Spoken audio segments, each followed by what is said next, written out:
It's the Rock and Roll Whiskey Show, the show where we talk about a rock and roll album, then pair it with just the right whiskey. Now here's your host, Mark Donner.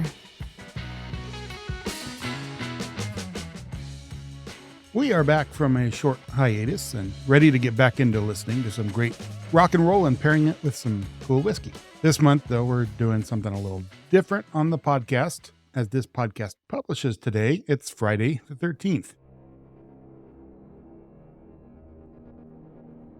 Over the next 3 weeks, we'll be diving into the macabre, exploring some spookier sounds that rock and roll has to offer, and of course, pairing that with some cool, maybe slightly spooky spirits. Because there's so much great spooky music, I'm not going to focus on just one album. There's a lot of great albums, and I could have done that, but wanted to spread it around a little bit. So I'm going to be putting together my spooky rock and roll top 40. Name still under construction, but it's something like that. I'll link it out when we publish. And that means that today we're going to drop 13 spooky tracks into the playlist. Next Friday, another 13. And October 27th, we'll add yet another 13. But wait, I hear you say, I thought you said there was going to be 40. On Halloween Day, October 31st, I'll be dropping a special episode. Probably a very short one, talking about my most favorite spooky song. What is that song? I don't know. I'll come up with it.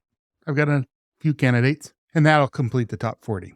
Will there be a whiskey that day? Making a fourth whiskey? Yeah, maybe. We'll just have to wait and see. But that's for later. Let's talk about what's coming out today, the first 13 songs in our playlist. Since it is indeed Friday the 13th, a lot of the songs will be around that theme. Superstition, evil, bad luck, murder. Friday the 13th kind of stuff. And our first song is by far the oldest song in our playlist, probably for the whole 40. Early 30s, 32, 33, 34, somewhere around there. It's not even actually a rock and roll song. It's a blues song. I'm talking about Delta blues legend Robert Johnson with Crossroads Blues. Now, I'd love to play clips of the songs that were included in this playlist, but copyright law and all that. So I do have lyrics as recited by my AI voice friend who opens the show and closes the show. You know her. I don't know if you love her, but you know her. And she's going to be reciting some lyrics that sound like creepy, eerie poetry. So take it away, disembodied voice. Standing at the crossroad, baby, rising sun going down. I believe to my soul. Now, poor Bob is sinking down. Now, there are a lot of reasons I included this here. First, it's been covered by all kinds of rock artists, most notably Cream with their version called Crossroads. So if you want to swap this version out with the rock and roll version, I guess you can. But I'd recommend you listen to this first if you haven't. Johnson's version is raw, heartfelt, maybe even a little creepy when you put it in the context of the legend, which I'll share with you here in a moment. Johnson, often hailed as the king of the Delta blues, had quite an influence on early rock and roll that you really can't overstate. Though he recorded only 29 songs before his early death at the age of 27. Indeed, Johnson was the first of a long line of famous popular musical artists to lose their life at the age of 27. Jimi Hendrix, Janis Joplin, Jim Morrison, Brian Jones, Kurt Cobain, Amy Winehouse, and a lot of others followed in his footsteps as part of the 27 club. But Johnson was the first. At least I think so. I'm not a music historian to know if there were others before Robert Johnson, but in the canon and in the legend, he's the first. Johnson had a reputation for not being that great of a guitar player, but he disappeared for a while, and when he came back, he was incredible. In fact, the story is told that upon hearing a Robert Johnson recording for the first time, Rolling Stones guitarist Keith Richards asked, "Who is that other guitar player?" Well, there was no other guitar player. Johnson was doing everything. And of course, there was no overdubbing during that time. It was just straight to the recording. He was incredible. And the legend goes that Robert Johnson, desiring to become a great bluesman, went to the Crossroads at midnight where he met the devil. In exchange for his soul, the devil tuned Johnson's guitar, granting him incredible musical abilities. After this, Johnson's prowess on the guitar was undeniable, and the story's been retold and embellished over the decades. There's always a variation of it, and it's become an integral part of the Johnson mythos. And the legend plays into the broader cultural motif of the quote-unquote Faustian bargain. It's not an original story. It's been told a lot over the years with different characters, where an individual trades his soul or moral integrity for worldly gains. For Johnson, it's significant given the broader context of the time and place. Life in the Delta was hard. You've got racism of the early 30s in the South. You've got the Great Depression. It was a really tough time, particularly for Black Americans. So these stories and these legends had greater significance. Now, most of these legends now with the hindsight can be explained by more pedestrian things. He likely learned guitar from great bluesmen of the region, and he was probably doing something he shouldn't have been with someone he shouldn't have been doing it with and got poisoned for it, which killed him. You can learn all about that online. There's documentaries about it and plenty of stories. But today we're going to celebrate that legend because it is Friday the 13th. Halloween is coming up soon. It's a good, creepy story. That's just fun. I visited the Mississippi Delta about a decade ago. We went to Clarksdale and ate barbecue, actually next to the supposed Crossroads in Clarksdale, Mississippi. It was just a busy intersection. Nothing real exciting. There was a little monument there that the town had put up. Now, other people claim that the true Crossroads, where Johnson sold his soul, was in Rosedale, which is 45 minutes south. We went there too. Didn't see the devil, so can't verify its validity either. Either way, those legends fuel the Delta blues to this day. Well, that and the fact that Delta blues is incredible music that influenced generations of blues and rock artists to follow. Maybe that's more important. But at any rate, that's why it's kicking off the playlist. So one of those artists we mentioned earlier, influenced by the blues, was the Rolling Stones. Now, this song is not really blues influenced, more actually country and honky-tonk influenced, which you can probably draw some connections to the blues there. They were all happening around the same area at the same time. But it's a great song nonetheless, and some of the lyrics are a little creepy. Take me down, little Susie, take me down. You know you think you're the queen of the underground? And you can send me dead flowers every morning. Send me dead flowers by the mail. Send me dead flowers to my wedding, and I won't forget to put roses on your grave. That's Dead Flowers from Sticky Fingers. And even though it's not necessarily a scary song, it's a little creepy, isn't it? Most Halloween playlists onto the next song include, like Witchy Woman from the Eagles, maybe Evil Woman from ELO. I got another woman for you. Here's an alternative from that same ballpark, that same era, same kind of music, sort of. The Atlanta Rhythm Section with Spooky Woman from 1972. Just like a ghost. You've been a haunt in my dreams. So I'll propose on Halloween. Baby, love is kind of crazy with a spooky little girl like you. Kind of a fun song and a little different than the other ones you normally hear. Although I'm sure you know it, but it's not one you hear as much as the others, and I thought it was a good inclusion. On to the next good inclusion. David Bowie is among my favorite artists, and he's had his share of songs that I might call haunting or ethereal, maybe a little creepy, but the one that stands out would be the self-titled track from his 1980 record Scary Monsters and Super Creeps. This is the first album after Bowie's Berlin trilogy, and it ushers in a new era for Bowie, one of many. We hear about eras now for particular artists. Well, it was Bowie who really first had a career filled with different eras, and they were very separate and distinct. Once he completed telling the story he wanted to tell with one of his personas, he would make an abrupt switch to something else. Did that over and over through his career. But this era of Bowie would set him off on his journey into the 80s, which continued his legendary status. It's a great song, those Scary Monsters and Super Creeps, and Robert Fripp's guitar. Robert Fripp, of course, from King Crimson, collaborated with Bowie a lot during this era, and his guitar backing adds a great deal to the creep factor in the song. She had an aura of rooms. She was tired, you can't hide beat. When I looked in her eyes, they were blue, but nobody's at home. Well, she could have been a killer if she didn't walk the way she do. And she do. She opened strange doors that we'd never close again. She began to wail, jealousy's scream. Waiting at the light, know what I mean? Scary monsters, super creeps. Keep me running scared. Next up, we've got Psycho Killer from the Talking Heads debut record. Now, I always put this in my Halloween playlists. If you know me and I've sent you my Halloween playlists of the past, Psycho Killer is often a part of it. There's nothing really scary about the song other than the presence of the word Psycho Killer, but I just like it. Kind of creepy, but nothing really scary about it. But you can't tell me if you were walking down a dark street and David Byrne popped out, you wouldn't be a little spooked. Run away. Psycho Killer. So it fits. This next tune is the latest song by date of the songs that are in this first group, but you can't not include it in a Friday the 13th episode because it's about Friday the 13th. The movies, anyway. We're talking about He's Back, the man behind the mask.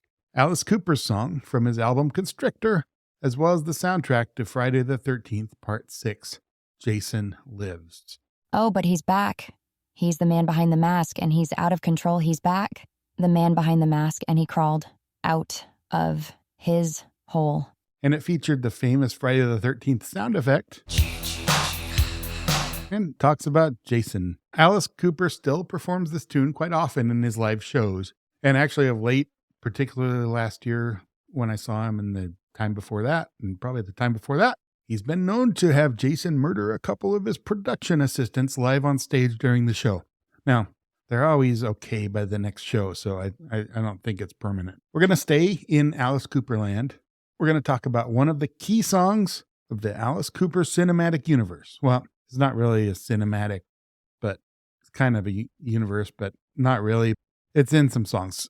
The song that's next up featured a character named Steven. Now, Steven, I won't go into detail, but he's a criminally insane murderer. Killed some babies from what I can gather from the song. He's in a straitjacket in an insane asylum. Steven plays a big part in the concept record, Welcome to My Nightmare, which was Alice's first solo record, set it apart from the Alice Cooper band, from which he was in with over the first several albums of his career. And Steven became a popular character, and he alluded to Steven in a lot of different songs, either by name or just in reference across the rest of Alice's catalog, up until recently. Now, the prototype tune for Steven was from an earlier album, and we talked about this album on the Rock and Roll Whiskey Show a couple episodes ago, Love It to Death's The Ballad of Dwight Fry. Alice still performs one or the other, Dwight Fry or Steven, during his shows, and it becomes a part of his third act of his show, the straitjacket and guillotine theatrical scenes towards the end of the set. Steven is a really creepy song. The piano's really good. The vocals are interesting and creepy, and it's definitely a good spooky song for this season. I don't like to hear you cry. You just don't know how deep that cuts me. So I will cover up my eyes, and it will go away. You've only lived a minute of your life. I must be dreaming. Please stop screaming. Now, from one killer to another, we've got Thin Lizzy with Killer on the Loose from 1980's Chinatown. Killer on the Loose is a song all about Jack the Ripper. Phil Lynott and Thin Lizzy hold a special place in my heart. I love Phil Lynott, and I call them the greatest Irish rock band, mainly because it annoys U2 fans, but I believe it. And I think U2 would tell you that too if you asked them, because they were friends. I normally talk about Lizzy over St. Patrick's Day, and I probably will again in a few months, but this one fits right in the spooky season playlist for me, Killer on the Loose. Some people, they call me Jack. Some people, they call me insane. I'm looking for somebody, and I don't even know her name. I might be looking for you, wherever you may be, for there is something I've got to do to you, and it's between you and me. Now you might think it's fun, or maybe it's a joke, but you've got plenty of reason to worry, because you wouldn't stand a hope. There's a killer on the loose again.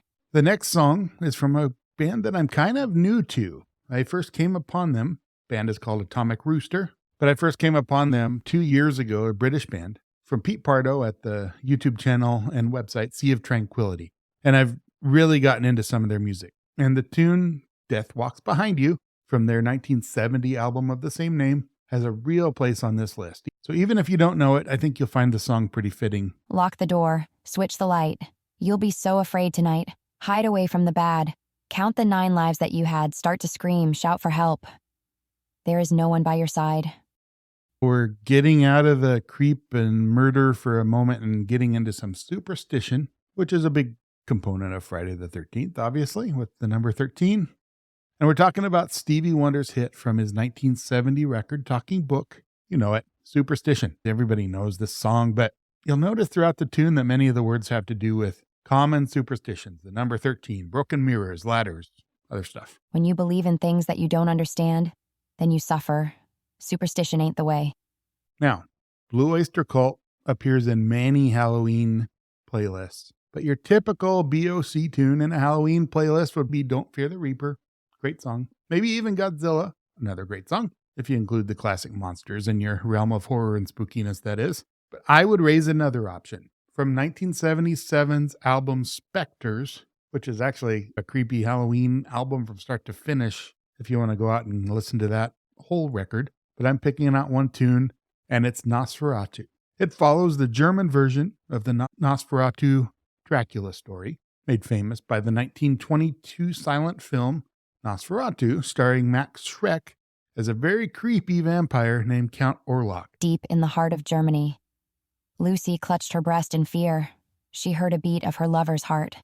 For weeks, she raved in dreams he appeared, from far-off Transylvania. Only a woman can break his spell, pure in heart, who will offer herself to Nosferatu. Many call this movie the scariest of all the Dracula movies. And it's because there's a legend that came up around Max Schreck that he was actually a vampire. One of those great legends from 100 years ago, like the Robert Johnson legend, that wasn't really true, but was a whole lot of fun. And Spectres has become one of my favorite BOC records. The piano on this song is so cool and haunting. Definitely listen to Nosferatu.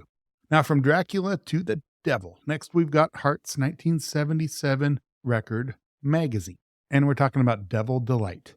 Now, this isn't really a spooky song, but there's some spooky elements in it. And a good playlist is about ebbs and flows. It should tell a story, just like an album should tell a story, even if it's not a concept album. It should have an order to it. Playlist should too. And Devil Delight is a good song to kind of break up the scary stuff with just some great blues.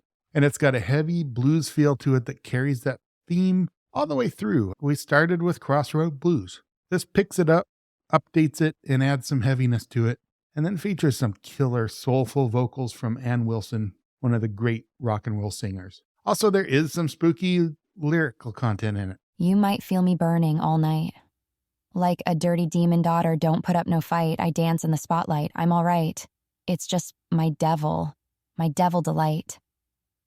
And at the end of the tune, Wilson sings, I see the devil. Over and over with a creepy echo that really more than qualifies it for inclusion in this list. And now it's time to close. Number 13, and we've got a track from Black Sabbath. There's a ton of Sabbath songs that could be in a spooky playlist. There probably will be some in the next couple, because it's one of my favorite bands. But this song, Children of the Grave, from Master of Reality, their 1971 album, I think is a good way to close out chapter 1. Children of the Grave has a repeating guitar riff that's really great, really heavy. It's got these strange sounding drums, just also repetitive, over and over again, kind of a frenzy. Ozzy's vocals are heavily produced, kind of distant, echoey sound. It's just a cool song with a cool vibe. Now, the lyrics aren't really creepy, even though the song's called Children of the Grave. It's not about like zombie children or anything. It's actually an anti-war song. Talks about war and violence. Kind of a pickup where War Pigs from Paranoid left off. And sadly, it's got some resonance with some of the horrible things that are going on into the world right now. And I don't want to bring too much reality into our spooky rock and roll escape here. This is supposed to be a fun list. And the end actually offers a message of hope. So, you children of the world, listen to what I say. If you want a better place to live in, spread the word today. Show the world that love is still alive. You must be brave. Or you, children of today, are children of the grave. And then the real end closes with a howling wind sound effect and whispers of an echoing children as it fades out. A nice, creepy ending to the first 13 songs, chapter 1 of our top 40 playlist. We'll get back to the rest next week. But now for the whiskey pairing. A few weeks ago, I picked up a bottle from Blue Note Bourbon out of Memphis, Tennessee. I bought it in Kansas City, but it's from Memphis, called Crossroads. Yeah, see what I'm doing here? Tie in. I figured it might fit today's episode pretty well, considering the open of the playlist. But the bottle has an image of a guitar player with an acoustic guitar, I guess resembling Robert Johnson, although the head is blurred and it's vague. But in the background are two highway signs, Highway 61 and 49, the legendary Crossroads that we talked about earlier. Blue Note is from Memphis, Tennessee, which is about an hour and a half north of said Crossroads. And Memphis played a big part in the proliferation of blues artists in the early 20th century.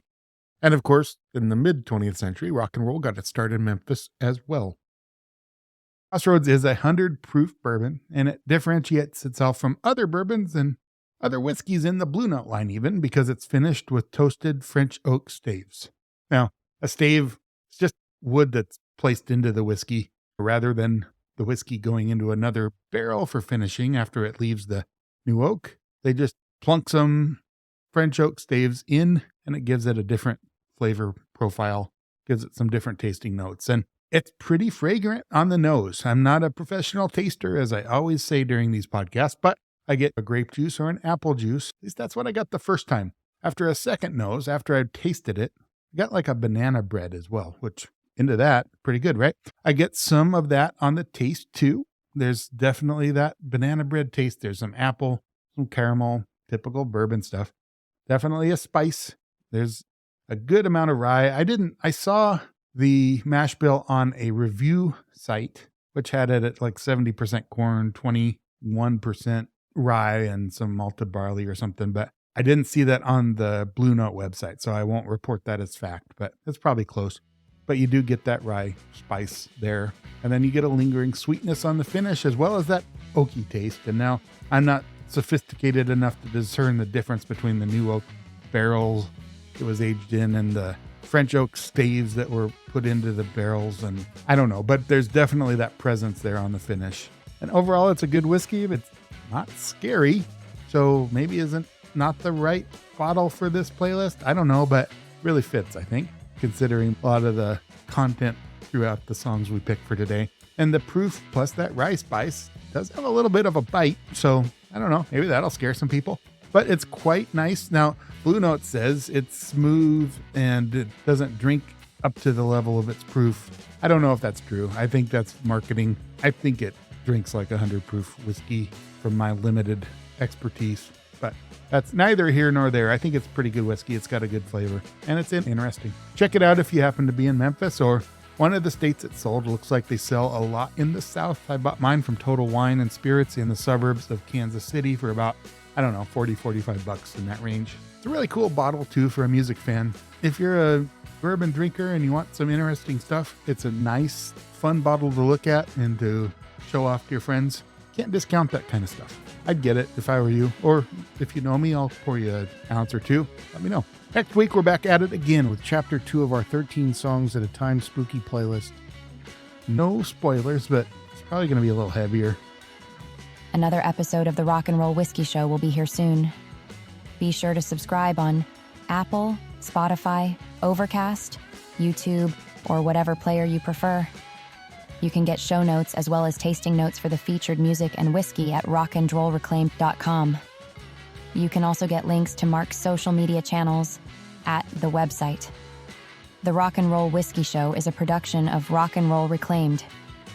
Goodbye. I must be dreaming. Please stop screaming.